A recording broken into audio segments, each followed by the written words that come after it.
Hello friends, welcome to RP make. तो कैसा जो अपडेट है Maharashtra metro rail corporation limited की तरफ से है। तो ये जो रिक्रूटमेंट है जो कि Maharashtra government and Indian government के द्वारा जो निकाला गया है। तो कैसे यहाँ पे जो है महाराष्ट्र एंड अदर स्टेट के जो कैंडिडेट्स हैं वो भी एलिजिबल हैं, बट कैसे यहाँ पे आपको जो है मराठी लैंग्वेज का जो नॉलेज है वो होना चाहिए। आपको रीडिंग, राइटिंग एंड स्पीकिंग करती आनी चाहिए इन मराठी लैंग्वेज। तो इसकी जो ऑनलाइन रजिस्ट्रेशन है वो स्टार्ट हो चुके हैं 14 दिसंबर से, एंड इसकी जो लास्ट डेट है फॉर रजिस्ट्रेशन वो 21 जनवरी है। तो गाइस, अगर आपने चैनल को फर्स्ट टाइम विजिट किया है तो चैनल को सब्सक्राइब कर दें एंड यह जो अपडेट है इसे अपने दोस्तों से शेयर कर दें। तो गाइस, जैसे कि आप देख पा रहे होंगे यहाँ पे जो पहली जो पोस्ट है वह station controller, train operator, train controller, and यहाँ पे आपको जो पे स्केल है वो 33,000 से लेकर 1 लाख के बीच में दिया जा रहा है। एंड नंबर ऑफ वैकेंसीज 56 है। देन कैटेगरी वाइज डिस्ट्रीब्यूशन आपको दिया होगा, जैसे कि अनरिजर्व के लिए 27, SC के लिए 5, ST के लिए 4, OBC के लिए 15, EWS के लिए 5। तो गाइस, अगर आपने यहाँ पे डिप्लोमा किया हुआ है इन इलेक्ट्रिकल, इलेक्ट्रॉनिक्स, मैकेनिकल, तो जो है आप इस पोस्ट के लिए अप्लाई कर सकते हैं। देन यहाँ पे आपको जो एज लिमिट है वह 18 से 28 ईयर्स बोला गया है। तो अगर आप 18 से 28 ईयर्स के बीच में अगर आपकी एज लिमिट आती है तो जो है आप इसके लिए जो एलिजिबल हो।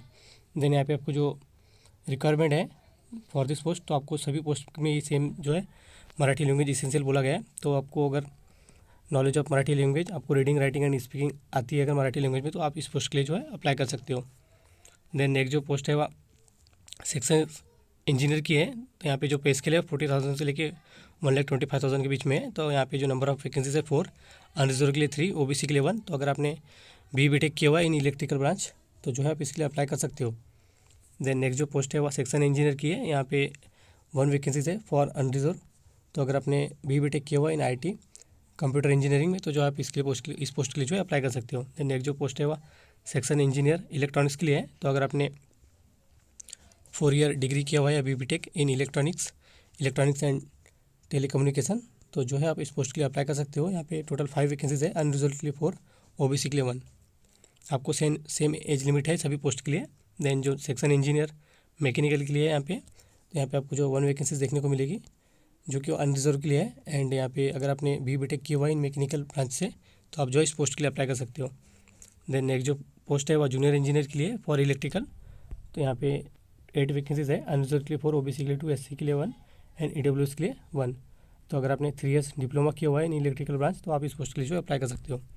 देन नेक्स्ट जो पोस्ट है वह जूनियर इंजीनियर के लिए फॉर इलेक्ट्रॉनिक्स। तो अगर आपने डिप्लोमा किया हुआ है इन इलेक्ट्रॉनिक्स एंड टेलीकम्युनिकेशन तो जो है आप इसके लिए अप्लाई कर सकते हो। यहाँ पे 3 वैकेंसीज है, अनरिजर्व के लिए 2, OBC के लिए 1। देन जूनियर इंजीनियर मैकेनिकल की पोस्ट है। तो यहाँ पे अगर आपने डिप्लोमा किया हुआ इन मैकेनिकल तो यहाँ पे आप अप्लाई कर सकते हैं। यहाँ पे टोटल 6 वैकेंसीज है, अनरिजर्व के लिए 5, OBC के लिए 1। देन नेक्स्ट जो पोस्ट है वह जूनियर इंजीनियर सिविल के लिए है। तो अगर यहाँ पे टोटल आपको 2 वैकेंसी देखने को मिलेगी वो जो कि अनरिजर्व के लिए है। तो अगर आपने डिप्लोमा किया हुआ है इन सिविल तो आप इस पोस्ट के लिए अप्लाई कर सकते हो। देन गाइस, यहाँ पे कुछ इंपॉर्टेंट पॉइंट्स दिए हुए हैं। तो कैंडिडेट्स विथ हायर क्वालिफिकेशन जो यहाँ पे अप्लाई कर सकते हो। अगर आप इस एज लिमिट के अंदर में आते हो तो अगर आपने ME MTech भी किया हुआ है तो आप जो है इस पोस्ट के लिए अप्लाई कर सकते हो।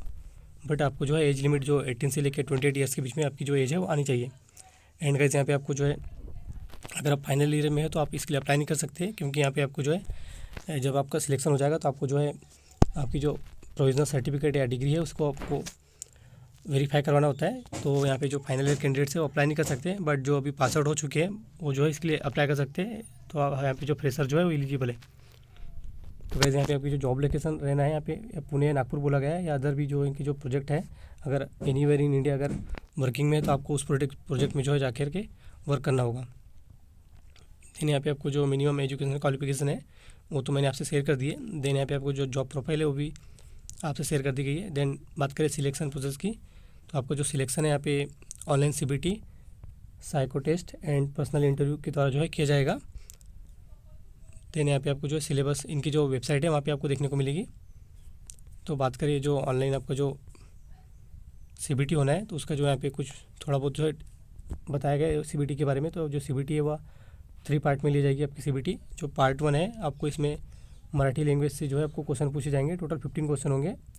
तो यहाँ पे गाइस आपको जो है 40% कंपलसरी है। तो अगर आप 40% मार्क्स ला लेते हो तो आपको जो है यहाँ पे सेकंड राउंड के लिए जो है पार्ट 2 के लिए जो है आप एलिजिबल होंगे। जैसे कि आप देख पा रहे होंगे, part 1 will only considered eligible for evaluation of part 2 and part 3। तो अगर आप पार्ट 1 क्लियर कर लेते हो तो आप जो है पार्ट 2 एंड पार्ट 3 जो है दे पाओगे। पार्ट 2 में जो है आपको जो कि पेपर है वह इंग्लिश मीडियम में होगा। एंड यहाँ पे आपको जो है general awareness, logical ability, quantitative aptitude, इससे क्वेश्चन देखने को मिलेंगे। टोटल 35 क्वेश्चन होंगे। एंड यहाँ पे जो नेगेटिव मार्किंग है 1/3 रहना है। देन पार्ट 3 जो है आपके डिसिप्लिन से क्वेश्चन पूछे जाएंगे। यहाँ पे टोटल 100 क्वेश्चन रहना है। एंड यहाँ पे भी जो नेगेटिव मार्किंग है 1/3 रहेगा। तो गाइस यहाँ पे जो जॉब आपकी जो एग्जामिनेशन की जो सेंटर है वो भी जो है आपको महाराष्ट्र में देखने को मिलेंगे। जैसे कि यहाँ पे आपको पुणे में हो सकता है, नागपुर, वो भी जो है आगे में आपको जो है दिया होगा। गाइस देन आपको यहाँ पे अगर सिलेबस की बात करें तो आपको जो सिलेबस जो है इनके वेबसाइट की लिंक दी हुई है, आपको इस वेबसाइट पे जाके जो है पूरा जो सिलेबस है आपको देखने को मिलेगा।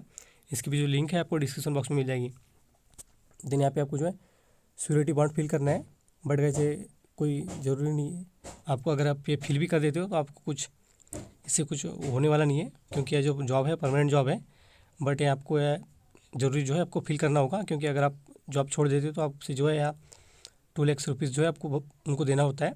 बट यहाँ पे कोई ऐसी बात ही नहीं आएगी। बट आपको जो है ये जो सिक्योरिटी बॉन्ड है फिल करना होगा अगर आप सिलेक्ट होते हो तो।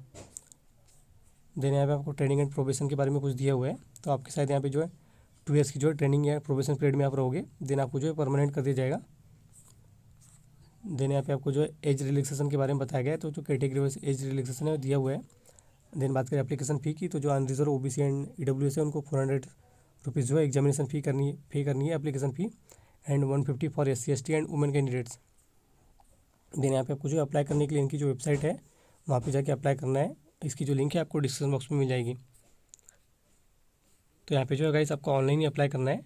एंड उससे रिलेटेड कुछ भी जो इन्फॉर्मेशन है आपको यहाँ पे दी हुई है। एंड जो एप्लीकेशन फ़ी है आपको थ्रू ऑनलाइन मोड ही पे करना है, ये भी आपको यहाँ पे बताया गया है।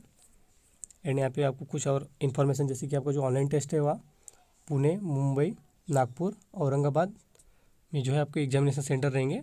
तो गाइस आपको अगर आप अदर स्टेट से हो तो आपको जो है महाराष्ट्र में जाके जो है एग्ज़ाम देना होगा। देन गाइस यहाँ पे आपको कुछ अदर इन्फॉर्मेशन भी जो है यहाँ पे आपको दी होगी। तो आपको इसकी जो लिंक है आपको डिस्क्रिप्शन बॉक्स में मिल जाएगी। आपको इसे अप्लाई करने से पहले इसे अच्छे से रीड कर लेना है। तो गाइस आई होप आपको जो अपडेट है आपको अच्छी लगी होगी। तो अपने दोस्तों से शेयर करना ना भूलें एंड इसे लाइक करें। Thank you guys.